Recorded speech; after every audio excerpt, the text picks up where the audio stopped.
Continuação do livro O Poder do Desejo Positivo, capítulo 27. O poder de desejar é o poder da fé. É sua confiança no plano de Deus e suas provisões abundantes que levam a tomar a posição de rechaçar limitações proibitivas e dizer: requer o melhor dele para que eu seja o melhor dele. Trata-se do poder da fé operando em você. A Bíblia declara: ora, sempre é impossível agradar-lhe, porque é necessário que aquele que se aproxima de Deus creia que ele existe e que é galardoador dos que o buscam. Hebreus 11:6. Jesus disse, tendo fé em Deus, Marcos 11:26b. Paulo disse, ora, sem fé é impossível agradar-lhe. Hebreus 11:6a. A fé significa a vinculação com Deus, mesmo quando você não pode vê-lo ou senti-lo. Quer dizer que você crê nas suas promessas, ore e receba a resposta de uma maneira que ninguém pode explicar.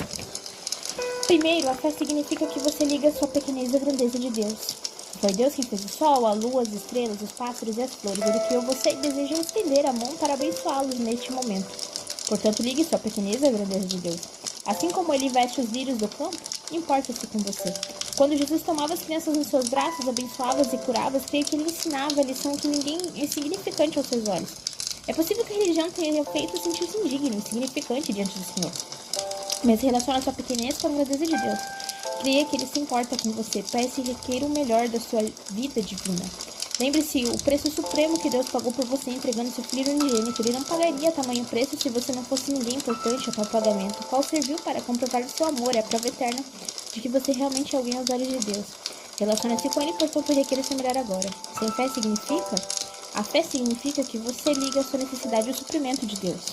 O meu Deus, segundo as suas riquezas, suprirá todas as vossas necessidades de glória em Cristo. Filipenses 4:19. Seja qual for a sua necessidade, ela será suprida se você tiver fé suficiente em Deus e na sua promessa. Para colocar em prática os princípios divinos, requerer aquilo que você necessita. Em todas as passagens da Bíblia, o Senhor satisfazia a necessidade daqueles que tinham fé nele, para que fosse, quer que fosse físicas, espirituais ou materiais. Quando uma multidão teve fome, ele repartiu alguns pães e peixes e alimentou a todos. Marcos 6:35-42. Jesus continua fazendo o mesmo hoje.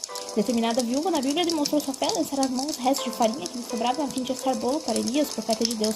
A farinha e o azeite daquela senhora nunca diminuíam, apesar da carestia, pois Deus aumentava milagrosamente os suprimentos dela. 1 Reis 17, do 10 ao 16. Outra viúva caminhou durante 4 dias a fim de encontrar nessa cruzada que sumiçou, levando seu filho doente. Ela tinha apenas um pouco de farinha e uma lata, o suficiente para 2 dias. Ligou a necessidade do filho dela ao suprimento de Deus. E o tanto como ele e o filho comeram daquele pouco suprimento durante toda a caminhada, durante a ida e a volta como para casa. Posteriormente, amigos nos contaram que ele tinha mais farinha na lata ao chegar a casa do que quando começaram a caminhada pela fé. Ligue a necessidade ao suprimento de Deus, e nada será impossível. É significante que você saiba qual o melhor Deus foi criado para você.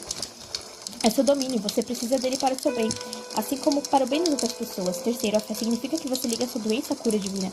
Eu sou o Senhor que te sara, Êxodo 15:26. É ele quem sara todas as suas enfermidades, Salmo 103:3.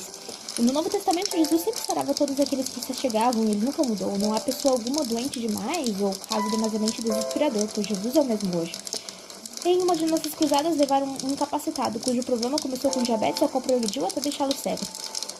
Além disso, por alguma razão, o homem também enlouquecera e ficara paralisado a ponto de não poder andar.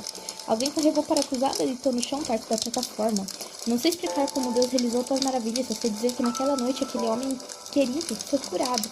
Sua mente foi restaurada, a visão tornou-se ao normal, a paralisia desapareceu e ele conseguiu andar e correr tão bem quanto eu. Uma enfermidade é a cura divina agora mesmo, de modo que Deus possa estender-lhe a mão e deixar-o são. Durante quase 4 décadas, Daisy e eu proclamamos as promessas de Deus em 70 países do mundo. Em todos os lugares para onde temos ido, os mesmos tipos de milagres têm acontecido. Aquilo que Jesus Cristo tem feito para tantos outros é de sua vontade de fazer a seu favor, se você lhe estender a mão pedindo ajuda. Quarto, a fé significa que você estabelece a relação com seus pecados ao perdão de Deus. Clama a mim e responder-te-ei, e purificarei de toda a sua maldade, com os que pecaram contra mim, e perdoar-lhe-ei de todas as suas iniquidades com os que pecaram contra mim, e com os que transgrediram contra mim. Jeremias 33:3-8. Que promessa maravilhosa! Todo aquele que invocar o nome do Senhor será salvo. Atos 2:21. Havia um feiticeiro cruel que frequentava nossa cruzada na Nigéria. Escutou o evangelho, creu em Jesus e foi transformado por meio de uma vida nova proveniente de Deus. Quando subiu à plataforma, chorava enquanto falava ao povo. Tenho sido muito malvado, passei minha vida invocando maldições sobre as pessoas, dando-lhes venenos, o que provocou inclusive a morte de várias delas. Eu não sabia que Deus amaria um homem mau como eu. Agora estou transformado. De hoje em diante ajudarei as pessoas a ter a vida ao invés da morte. É assim que acontece quando alguém entende Estende a mão para Deus pedindo sua salvação. É essa vida que está à sua disposição, exatamente onde você encontrará. É só ligar os seus pecados com o perdão de Deus e receberá dele a graça e transformação da mesma maneira que o feiticeiro recebeu.